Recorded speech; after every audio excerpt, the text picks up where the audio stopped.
हाँ, इजी होना चाहिए, क्विक कैलकुलेट ये होना चाहिए, और ये ऐसे हो हैश फंक्शन ताकि मेरा जो जो एड्रेस जो एलिमेंट का जो डिस्ट्रीब्यूशन हैश टेबल पे वो यूनिफॉर्म हो, ताकि मेरा कॉलिशन कम हो जाए, minimise the number of collision. ठीक है।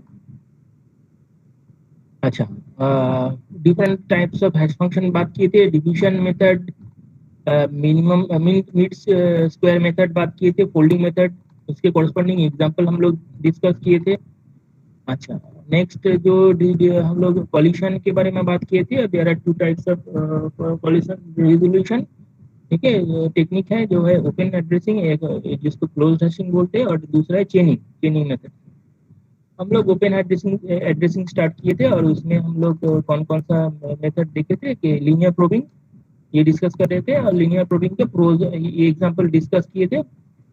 एंड हम लोग इसमें सर्टेन प्रोज एंड कॉन, तो इसमें अगर देखें कि अगर एक essentially ये एक एरे है, तो एरे में कोई लोकेशन में पर्टिकुलर एलिमेंट अगर डालना है, जैसे कि क्या किए, जैसे 72 हैश फंक्शन के 72 लीनियर प्रोबिंग 0 है। ठीक है, 72 को डालना है, तो ये देखो दिस वैल्यू इज 2, तो मैं तुरंत T2 में डाल देंगे, T2 मतलब दिस लोकेशन। ठीक है, तो ये इससे क्या फायदा होगा, इससे कि ये एरे एरे का ब्यूटी यही है कि मैं तुरंत उस इंडेक्स पे जाके एलिमेंट भर सकता हूँ और एलिमेंट को एक्सेस कर सकता हूँ, तो इससे जो मेरा टाइम, जो रिक्वायर्ड टाइम है, ये ऑर्डर ऑफ 1 होगा। ठीक है, अगर मुझे कोई पॉल्यूशन ना हो। अदरवाइज वर्स्ट केस में मैं क्या करूंगा, अगर जैसे कि हम लोग लास्ट एग्जांपल में देखे 72, फिर उसके बाद 27 को कोई दिक्कत नहीं है, 36 को कोई दिक्कत नहीं है, फिर 24 में भी कोई दिक्कत नहीं होगा, 63 T3 में होगा, 81 इसमें होगा, कोई दिक्कत नहीं है। फिर से अगर 92 आया, उसके बाद 92 ऑलरेडी 72 है, तो इसको मैं भाई लीनियर प्रोबिंग, तो मैं लीनियर प्रोबिंग क्या किए, प्रोब वैल्यू 1, ये पहले 0 था, फिर मैं देखा ये इसका वैल्यू होगा 3, तो मैं T3 में जाके इसको डालना है, तो T3 ऑलरेडी फिल्ड अप है, फिर मैं प्रोब वैल्यू को बढ़ाया। ठीक है, I = 2 किया, तो देखा ये 4 है, T4 ऑलरेडी ऑलरेडी ऑक्यूपाइड है, मैं फिर मैं प्रोब वैल्यू बढ़ाया, I = 3, तो देखा मैं 5 इज अनऑक्यूपाइड, तो मैं 5 में डाल, तो ऐसे ऐसे करके। ठीक है, तो तो अगर मेरा ये रिकैप करने का मतलब ये है, अगर कभी भी कॉलिशन हुआ तो कभी सर्चिंग टाइम वर्स्ट केस में ऑर्डर ऑफ 10 भी हो सकता है। तो there are certain pros and cons, ये देखेंगे लीनियर प्रोबिंग। एंड ये प्रोज एंड कॉन्स के ऊपर बेस करके मैं अभी क्वाड्रेटिक प्रोबिंग के बारे में बात करें। ठीक है, तो linear probing finds an empty location, क्या करते हैं, ये एम्प्टी लोकेशन फाइंड करते हैं by doing a linear search.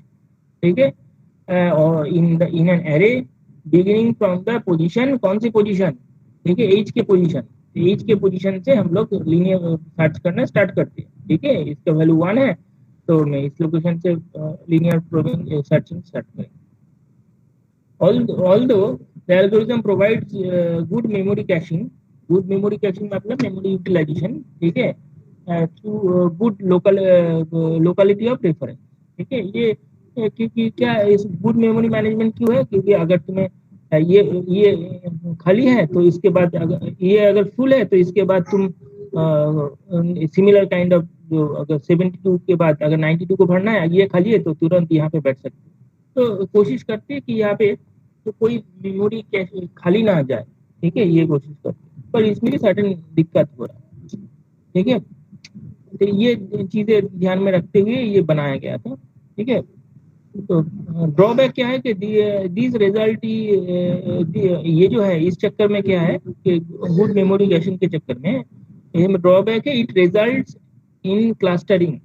ठीक है, तो ये क्या होगा, देखो ध्यान में देखो, अगर तुम 72 उसके बाद 92 को भरना चाहते हो, तो 92 इस लोकेशन में देख रहे हो, नहीं होगा तो इस लोकेशन में देख रहे हो, नहीं होगा तो इस लोकेशन में देख रहे हो, इस लोकेशन खाली है तो इस लोकेशन में 92 में बैठा था। क्लस्टरिंग अगर तुम अगर देखो, क्लस्टरिंग क्या है कि मेरे पास ये डेटा है, तो इसको क्लस्टर करने का मतलब है, तो इसको बाइंड करो यहाँ पे, इसको बाइंड करो यहाँ पे, इसको बाइंड करो, इसको बाइंड करो, ऐसे ऐसे करके इसको बोलते हैं clustering, group of data together. तो इससे क्या होगा, क्लस्टरिंग तैयार हो रहा है, ये क्लस्टर ऐसे ऐसे करके।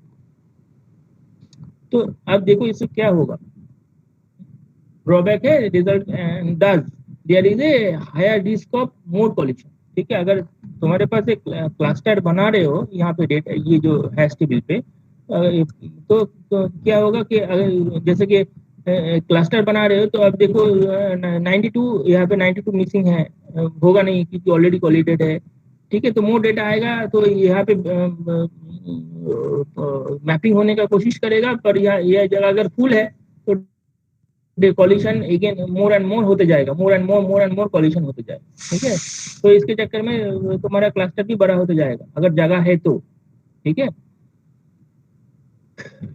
तो ये सब चीजें यहाँ पे है।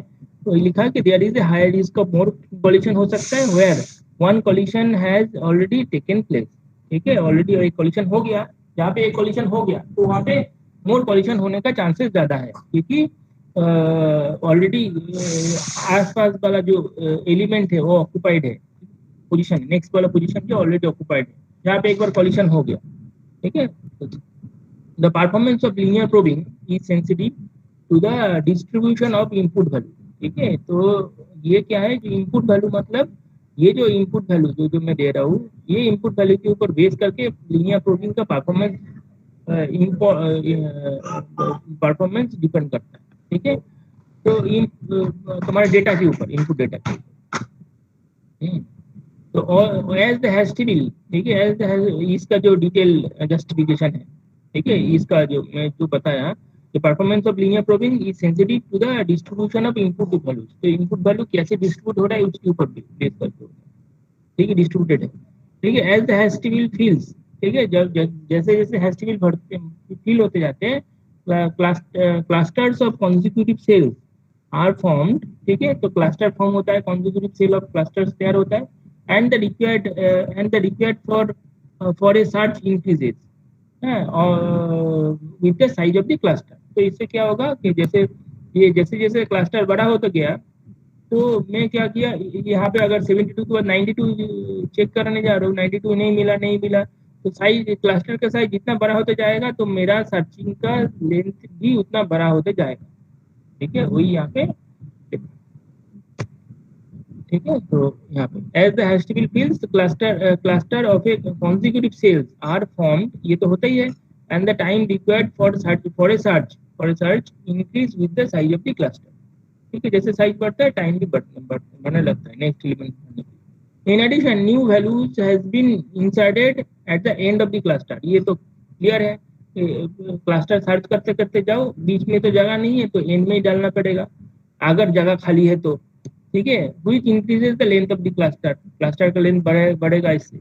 Generally insertion is made between two clusters that are specified by separated by one vacant location। ये भी क्लियर है कि अगर ये क्लस्टर ये जो एरे है, तो यहाँ पे एक क्लस्टर वैल्यू फिल होते जा रहा है, फिर यहाँ पे एक क्लस्टर वैल्यू फिल होते जा रहा है, और दोनों के बीच में एक गैप होगा तभी जाके ये वैल्यू यहाँ पे नहीं हुआ, फिर यहाँ पे चेक किया, यहाँ पे नहीं हुआ, यहाँ पे जाके हुआ, तो दोनों के बीच में एटलीस्ट एक गैप है तो ही जाके मैं भर सकता हूँ।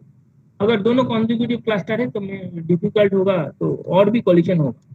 ठीक है, देखते हैं उसका भी कॉन्स पे है। Generally insertion is made between two clusters that are separated by one vacant location, वही लिखा है at least one vacant. But in linear probing there are more chances of subsequent insertion, there are more chances that subsequent insertion will also end up in and on of the cluster।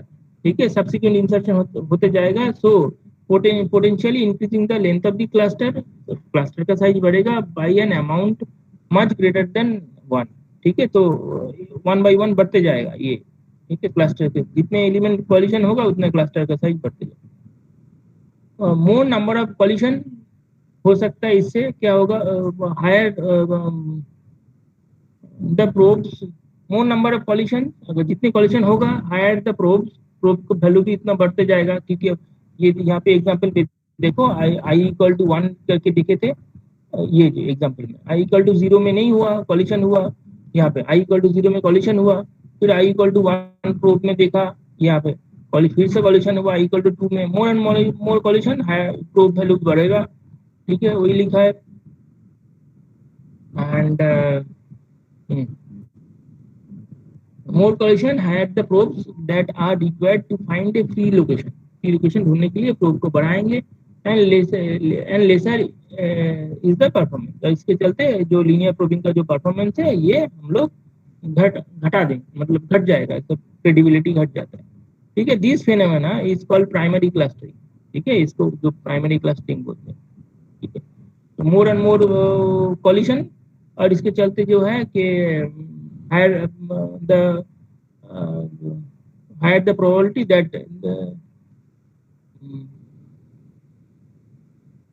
ठीक है, that are required to find the free location. ठीक है, तो ये क्या होगा, मोर coalition मतलब मुझे फ्री लोकेशन ढूंढना है, और इससे क्या होगा, परफॉर्मेंस लेसर हो जाएगा। ये जो फिनोमेना है इसको प्राइमरी क्लस्टरिंग बोलते हैं। तो अबाउट द प्राइमरी क्लस्टरिंग हम लोग क्या करेंगे, जो डबल हैशिंग का जो प्रपोजल आया था इसके ऊपर बेस करके हुआ था कि इसमें ये दिक्कत हो रहा है, तो let us move for a double hashing. तो ये जो हैशिंग टेक्निक है, ऑफ कोर्स ये ऐसे अभी इतना तो समझ में आ ही गया होगा कि depending on the input value और characteristics on the of the input value, तो कौन सा हैशिंग बेटर होगा तो वो हम लोग देखेंगे। तो that depends on the input value. ठीक है, सिमिलरली लीनियर प्रोबिंग बेहतर होगा कि क्वाड्रेटिक प्रोबिंग बेहतर होगा, तो इनपुट वैल्यू के ऊपर बेस कर। क्वाड्रेटिक प्रोबिंग तो वैल्यू फॉर्मूला क्या है कि तो ये इनिशियल जो हैश फंक्शन ये था एच डैश के, तो मैं क्वाड्रेटिक प्रोबिंग तो वैल्यू जो फंक्शन है इसको ऐसे डिफाइन किया हूँ, एच के आई which is nothing but this initial hashing plus C1i plus C2i square, जैसे क्वाड्रेटिक इक्वेशन में। ठीक है, मॉड एम, ताकि मेरा जो फाइल साइज, मॉड एम बदलने का मतलब है मेरा जो एरे साइज उसके बाहर ना जाए। ठीक है, तो M is the size of the hash table, H dash K is nothing but ये जो है K mod M, initial value I is the probe number, I is the value 1 to -1 के अंदर ट्रेवल करता है, और यहाँ पे C1 C2 जो कांस्टेंट है। एंड ऑफ कोर्स क्योंकि ये क्वाड्रेटिक प्रोबिंग है तो C2 नॉट इक्वल टू 0 है, जैसे हम लोग क्वाड्रेटिक इक्वेशन के टाइप पे देखते हैं। C1 0 हो भी सकता है, नहीं भी हो सकता है। ठीक है, C1 के ऊपर कोई रिस्ट्रिक्शन नहीं है। ठीक है, दिस जो फेनोमेना है लीनियर प्रोबिंग का, जो फेनोमेना है, जैसे ये वाला अगर ये पोर्शन बाद निकाल दे तो ये लीनियर प्रोबिंग ही है। तो ये क्या करते हैं, लीनियर प्रोबिंग का जो फेनोमेना, जो जो फेनोमेना है उसको एलिमिनेट करता है। ठीक है, because inside, because instead of doing a linear search, ठीक है, it dots a quadratic search. ठीक है, तो मतलब अभी एग्जांपल देखेंगे। अब क्या कर रहे थे कोई भी इंसर्शन और सर्चिंग के लिए, जब हम लोग क्या कर रहे थे, यहाँ पे ये एलिमेंट नहीं है पर यहाँ पे होना चाहिए था, तो यहाँ पे कॉलिशन हो रहा है, तो मैं यहाँ पे डालने का कोशिश कर रहा हूँ, फिर यहाँ पे डालने का तो कोशिश कर रहा हूँ, ये लीनियर प्रोबिंग का फिनोमेना। वहाँ पे क्वाड्रेटिक प्रोबिंग है तो यहाँ पे चेक करे, अदरवाइज थोड़ा जाम करके यहाँ पे चेक करे, थोड़ा जाम करके यहाँ पे खाली है तो यहाँ पे चेक करे, एंड सो।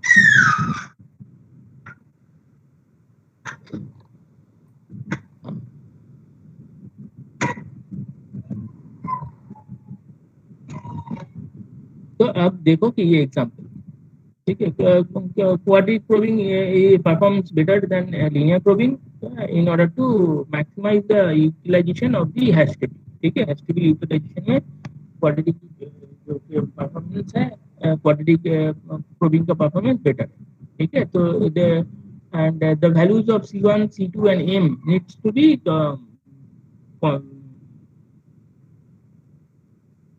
ये तो तुम्हें चूज करना पड़ेगा। ठीक है, तो चूजन इंटेलिजेंट। ठीक है, ठीक है, अब देखो ये एग्जांपल, हैश टेबल अगर साइज 10 है, मान के चलिए हैश टेबल है, इसका साइज 10 है, तो यूज क्वाड्रेटिक प्रोबिंग, इंसर्ट ये जो नंबर है सिक्वेंशियली 1 by 1 में। ठीक है, तो इनिशियली मैं क्या किया, इनिशियल हैश टेबल में सबको -1 किया। तुम लोग भी इसको जब एग्जाम में करोगे तो नीचे नीचे ड्रॉ करके करोगे, तो मैं यहाँ पे एक ही जगह पे कर दिया हूँ। तो जब मैं 72 इंसर्ट कर रहा हूँ तो 72 कहाँ पे होगा, देखो ये अगर हैश फंक्शन ये है, तो इसमें linear probe I equal to 0 है, ये जो 72 linear probing I equal to 0 से लेकर स्टार्ट करेंगे तो आई इक्वल टू 0 होगा। तो मैं क्या बताया था लास्ट क्लास में, लीनियर जो है, जो हैश फंक्शन डबल हैश जो हो रहा है, ये जो वैल्यू है, नया जो मेरा हैश फंक्शन है which is same as old hash function देखो, ओल्ड हैश फंक्शन के साथ नया हैश फंक्शन सेम है क्योंकि आई के वैल्यू 0 है। तो देखो ये 2 में जाएगा, तो 2 2 में जब मतलब T2 लोकेशन में स्टोर होगा, ये देखो ये काट के यहाँ पे काट के मैं 72 यहाँ पे देंगे, अलॉट करेंगे। फिर 27 यहाँ पे होगा, 27 यहाँ पे अलॉट करेंगे, ये लिखा है, मैं कैलकुलेशन में हर बार नहीं दिखा रहा हूँ ये। ठीक है, फिर 36 P6 में जाएगा काट के। फिर नेक्स्ट एलिमेंट 24 है सिक्वेंशियली, 24 T4 लोकेशन खाली है। फिर 63 भी खाली है, कोई दिक्कत नहीं है, T3 में जाएगा। एंड देन 81 1 पे जाएगा, T1 पे खाली है T1। फिर 101, अगर 101 देखो तो 181 के बाद 101 है, तो 101 जब होगा तो जीरो प्रोबिंग में ये क्या कहाँ पे जाएगा, T1 इज ऑलरेडी ऑक्यूपाइड, तो मुझे प्रोब वैल्यू जीरो प्रोब में नहीं होगा, प्रोब वैल्यू बढ़ाना पड़ेगा। I is equal to 1, I is equal to 1 बिठाएंगे तो ये वैल्यू दिस इज ये तो 1 है। और यहाँ पे हम लोग क्या अज्यूम किए थे, given take C1 is 1, C2 is equal to 3। ठीक है, तो हम लोग क्या किए थे, देखो C1 is equal to 1, C2 is equal to 3 यहाँ पे बिठा के हम लोग देखे, इसका वैल्यू 5 है, तो T5 खाली है, तो T5 खाली है तो T5 लोकेशन में 101 को यहाँ पे अलॉट करें। ठीक है, यहाँ पे भी सेम चीजें हैं, searching value using quadratic probing में हम लोग अगर it will take order of 1 time initially. ठीक है, अगर सक्सेसफुल हो गया, अगर कॉलिशन हो गया तो इट वर्स्ट केस में ये ऑर्डर ऑफ m टाइम लेगा सर्च करने के लिए। ठीक है, तो ये है बेसिक चीजें। And then pros and cons में it resolve the primary clustering problem. तो प्राइमरी क्लस्टरिंग प्रॉब्लम क्या था कि 1 by 1 इसके बाजू में अगर 81 तो 101 यहाँ पे होना चाहिए, अदरवाइज यहाँ पे सर्च करते करते यहाँ पे मैं देख रहा हूँ क्लस्टर साइज बढ़ रहा है, तो यहाँ पे वो प्राइमरी क्लस्टर वाला नहीं है, ये दूसरा क्लस्टर में भी जंप करके जा सकते हैं और दूसरा क्लस्टर के बीच में भी जंप करके अगर जा सकता है अगर जगह खाली है। ठीक है, तो ये प्राइमरी क्लस्टर वाला जो प्रॉब्लम था इसको एलिमिनेट करता है। Provides good memory caching because it preserve some location of locality of reference. ठीक है, तो ये क्या करते हैं, प्रोबिंग आई से शुरू करते हैं, तो फिर प्रोबिंग आई इक्वल टू 0 से स्टार्ट करते हैं, 1 से, फिर 2 से। ठीक है, तो इससे क्या होता है, गुड मेमोरी कैशिंग भी होता है। ठीक है, बिकॉज ठीक है, but linear probing does this task better. ठीक है, लीनियर प्रोबिंग क्या करते हैं, ये तो जंप करता है, लीनियर प्रोबिंग क्या है, सिक्वेंशियली जो खाली जगह है उसको ढूंढते ढूंढते वैल्यू भरता है, तो ये linear probing is much better than जो quadratic probing from memory caching point of view, जो लिखा है, and gives better caching cache performance. ठीक है, memory management performance. Major drawback क्या है कि sequence of successive probes may only explore a function of the table, sorry fraction of the table. ये क्या होगा कि जब मैं प्रोब वैल्यू बढ़ाएंगे तो कभी देखा जाएगा कि सम फ्रैक्शन ऑफ टेबल में वो घुमा फिरा करेगा। ठीक है, ऐसे भी हो सकता है, सम क्लस्टर ये प्रोब वैल्यू बढ़ा है फिर भी इस जगह पे आ रहा है, प्रोब वैल्यू बढ़ा है फिर भी इस जगह पे आ रहा है, प्रोब वैल्यू बढ़ा है फिर भी इस जगह पे आ रहा है, जो खाली लोकेशन है वहां पे नहीं जा रहा है। ठीक है, जो कि लीनियर प्रोबिंग में था। ठीक है, तो वही चीज लिखा है कि सीक्वेंस ऑफ सक्सेसिव प्रोब्स में only explore a fraction of table, मतलब सेम फ्रैक्शन ऑफ टेबल में घुमा फिरा कर रहे हैं, एंड दिस फ्रैक्शन में बी क्वाइट स्मॉल। ठीक है, ये जो फ्रैक्शन ऑफ टेबल जो है वो काफी स्मॉल है, तो उसी जगह के अंदर घुमा घुमा कर, हालांकि मेरे पास बहुत सारा जगह है वो फुल नहीं हो रहा। ठीक है, तो if this happens then हम लोग क्या करेंगे, then we will not be able to find a empty location in the table despite of the fact that the table is no means of full, मतलब फुल नहीं है, फिर भी हम लोग उस जगह पे टेबल फुल नहीं है पर मुझे कॉलिशन फिर से हो रहा है। ठीक है, ये इसमें दिक्कत है क्योंकि क्वाड्रेटिक प्रोबिंग। ठीक है, अब ये एग्जांपल देखो, ये एग्जांपल में ट्राई इंसर्शन ऑफ 92। ठीक है, प्रीवियस वाले एग्जांपल में। ठीक है, तो 92 जीरो प्रोबिंग में होगा नहीं क्योंकि ऑलरेडी सेकंड लोकेशन देखो यहाँ पे फुल है, पिक्चर है। Let me try something else so that you can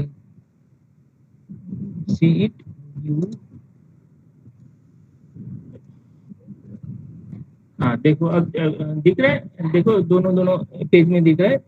92 already 72 occupied है। 91 92 को वन प्रोब के साथ देखेंगे, तुम कैलकुलेट करके देख सकते हो। T6 ऑलरेडी ऑक्युपाइड है।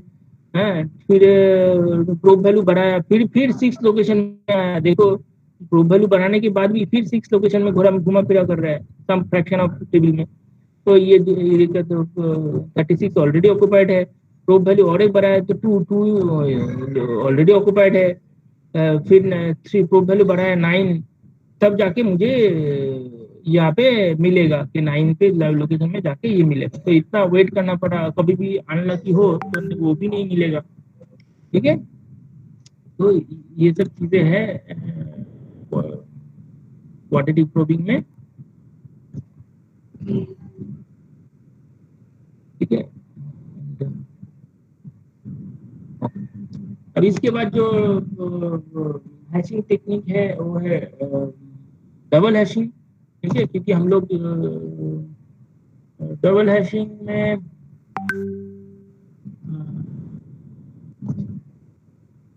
ठीक है, तो इसमें सिंपल चीज है कि इसमें दो फंक्शन हैश फंक्शन यहाँ पे यूज करेंगे। पहले एक हैश फंक्शन यूज कर रहे थे, यहाँ पे दो हैश फंक्शन यूज करेंगे। ठीक है, तो यहाँ पे use two hash function instead of से सिंगल हैश फंक्शन, इसलिए डबल हैशिंग बोलते हैं इसको। M is the size of the hash table, ये तो स्टैंडर्ड तुम लोग जानते ही हो। ये हैश फंक्शन अगर ये है और दूसरा हैश फंक्शन अगर ये है, ये M and M dash different है। ठीक है, and I is the probe number. I इसके और इसके बीच में घुमा फिरा करता है। And M dash is chosen to be less than M. ठीक है, एम डैश एम से छोटा मैं चूज किया हूँ। ठीक है, we can choose m dash is equal to m minus 1 और m minus 2।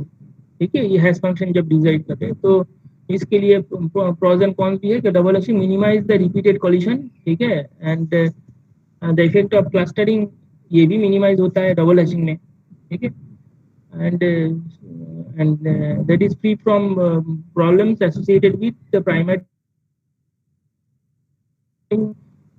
ये सब प्रॉब्लम से ये थोड़ा हटके है। एग्जांपल डिस्कस करते हैं कि डबल हैशिंग अगर हैश टेबल का साइज 10 है तो, और ये जो की मुझे इंसर्ट करना है, और जो हैश फंक्शन ये यहाँ पे गिवन है h1 is this, h2 is this, तो कैसे कैसे करेंगे फॉर k इक्वल टू 72। तो ये डबल हैशिंग के फॉर्मूला में फेंको, इसको कैलकुलेट करो, देखो जिसका वैल्यू 2 आएगा तो इससे T2 में गया। 27 के लिए इसका वैल्यू 7 आया तो 7 T7 में गया। एंड नेक्स्ट जो है फिर 92 के फिर में 36 का हो जाएगा 24, ये सब 63 81 ये सब एज यूजुअल जगह पे हो जाएगा, कोई दिक्कत नहीं करेगा। प्रॉब्लम होगा 92 में। अगेन 92 में डबल हैशिंग करेंगे तो ये देखो सेकंड लोकेशन में आएगा T2 आया इसका वैल्यू, तो T2 में ऑलरेडी T2 ऑक्युपाइड है, तो हम लोग क्या करेंगे प्रूफ वैल्यू 1 बढ़ाएंगे। तो प्रूफ वैल्यू 1 बढ़ाएंगे तो ये हैशिंग का फॉर्मूला है, ये तुम लोग को याद रखना पड़ेगा। यहाँ पे देखो जो सेकेंड हैश फंक्शन है वो वहाँ पे h2 है, उसके साथ i जो प्रूफ वैल्यू है यहाँ पे i। पहले तो i इक्वल टू 0 ले लेते, मतलब ये this value is equal to this, तो कोई दिक्कत नहीं हो रहा था। जब कोलिशन हो रहा है तो i इज इक्वल टू 1 कर दिए, तो दो हैश फंक्शन के लीनियर कॉम्बिनेशन ले रहे हैं, तो वन काइंड ऑफ कॉम्बिनेशन ले रहे हैं लीनियर। ठीक है, तो इसके चलते क्या होगा कि हाँ, तो देखो कहाँ गया। हाँ, ये इसका वैल्यू 0 आया तो मैं 92 को T0 में मैप किया। सिमिलरली के 101, तो इसका वैल्यू तुम जीरो प्रोब के साथ देखोगे T1 फुल है। फिर वन वैल्यू के साथ देखोगे T6 भी ऑलरेडी फुल है। फिर 2 प्रोब वैल्यू के साथ देखोगे कि ये दिस वैल्यू इज 1, तो T1 फुल है, तो ऐसा भी हो सकता है यहाँ पे। ठीक है, तो मतलब यहाँ पे भी कॉलिशन हो सकता है। तो दिस प्रोसीजर अगर कंटिन्यू करोगे you will get a place. ठीक है, बट यहाँ पे प्राइमरी क्लस्टरिंग सेकेंडरी क्लस्टरिंग का कोई दिक्कत नहीं। तो we have to probe many times to insert the key 101 in the hash table, although your double hashing is a very efficient algorithm and it always requires m to be a prime number। ये जो M है ये prime number choose करोगे तो अच्छा रहता है, क्योंकि इसका जो है रिमाइंडर बेटर मिलता है। नेक्स्ट जो है in our case m equal to 10 लिया which is not a prime, ठीक है, बट ऑलवेज तो इससे क्या होता है ये परफॉर्मेंस ये जो परफॉर्मेंस डिग्रेड होता है इससे। m इज इक्वल टू 11 करके तुम चेक कर सकते हो, ये वेरी एफिशिएंट हो जाएगा। ये यहाँ पे जो रिपीटेशन हो रहा था ये बंद हो जाएगा, और ये होमवर्क है m इक्वल टू 11 करके तुम चेक करो, ठीक है। हेस्टेबल 11, हेस्टेबल का साइज 11 है, ये मॉड भी 11 का। The performance of the technique, the performance of this technique is sensitive to the value of m, ठीक है। तो ये सेंसिटिव है, m के वैल्यू के ऊपर बेस करके सेंसिटिव। नेक्स्ट जो टॉपिक है वो रीहैशिंग है, तो उसमें कुछ है नहीं। अगर एक हैश फंक्शन को कोई दिक्कत हो रहा है तो उसको फिर से एक नया हैश टेबल को कंस्ट्रक्ट करो। नाम सुन के पता चल रहा है कि when hash table becomes nearly full, तो जब हैश टेबल नियरली फुल हो जाता है कॉलिशन होने का चांस ज्यादा रहता है, ठीक है, क्योंकि एम्प्टी स्पेस घट जाता है। तो ठीक है, तो hash table becomes nearly full, तो there is the number of collision increases, ठीक है, इंक्रीज हो जाता है। तो the degradation of performance of insertion and searching operation, इससे क्या होता है तुम्हारा परफॉर्मेंस, कोई भी performance of insertion and search ये डिग्रेड हो जाता है। इन सच केस, ठीक है, बेटर ऑप्शन क्या है कि create a new hash table, इसको एक हैश टेबल नया तैयार करो with A size double of the original size. तो इसका मतलब क्या है कि अगर पहले हैश टेबल में शॉर्टेज ऑफ स्पेस हो रहा है, तो तुम उससे चलते कॉलिशन भी हो रहा है, परफॉर्मेंस भी बहुत घट रहा है, तो तुम ये हैश टेबल का साइज डबल कर दो तो तुम्हारा सिचुएशन बेटर हो जाएगा। तो ये technique, all entries in the old hash table will then will then have to be moved to the new hash table, ठीक है। इससे क्या होगा कि हम लोग न्यू हैश टेबल में मूव कर जाएंगे डबल कर।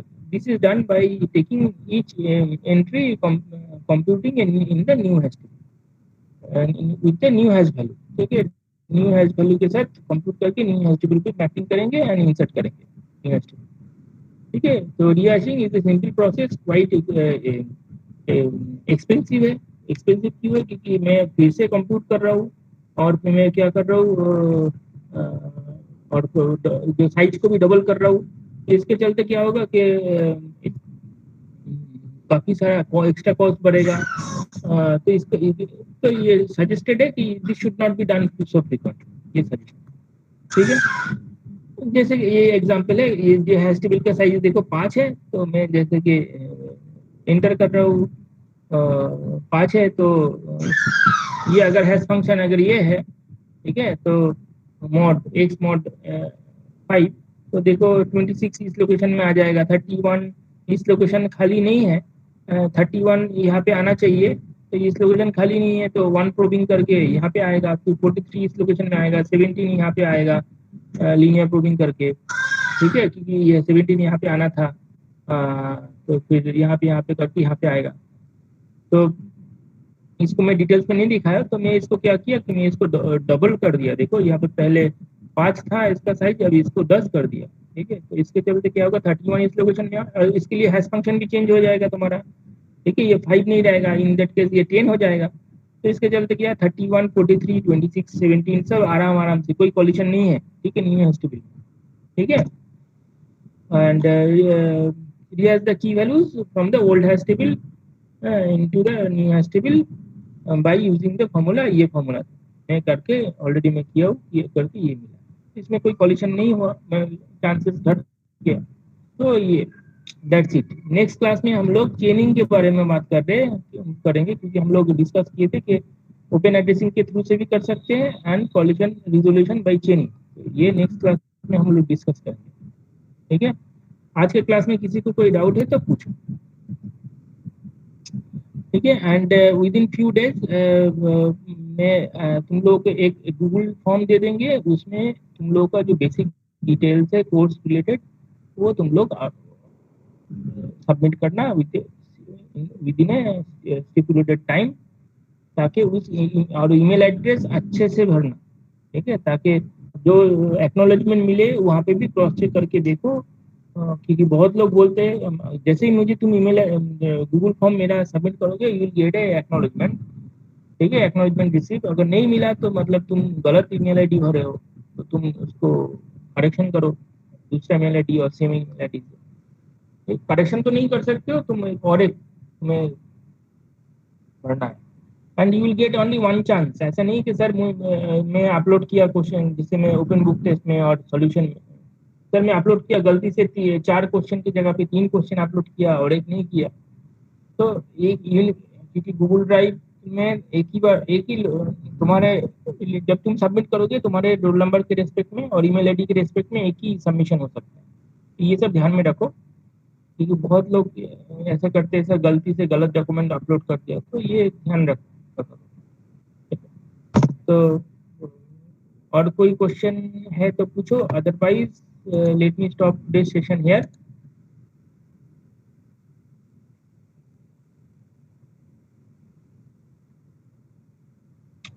Okay, so thank you. Let's close the session Thank here. you, sir. Welcome.